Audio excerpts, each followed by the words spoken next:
یک سوم میانی خط چشم هست و یک سوم پایینی خط لبه.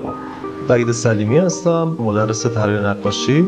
کلاس‌های ما مربوط به طراحی و نقاشی است که در ابتدا با اسکچ و طراحی آکادمیک شروع می‌کنیم، سرخط‌ها رو می‌گیم و بعد می‌ریم به سراغ تکنیک‌های سیاه قلم و مداد رنگی و رنگ روغن رو کار می‌کنیم.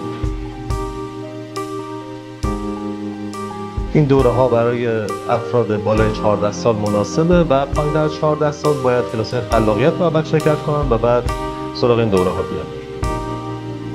این کلاس‌ها پیش نیاز لازم نداره و در خصوص افرادی که هنوز در این زمینه فعالیت نکردن چون به صورت آکادمیک آموزش می‌بینن و از پایه براشون مناسب‌تر است. دوستان عزیزی که تمایل دارن خوشحال میشیم که در کلاس‌های ما در این مؤسسه شرکت کنید.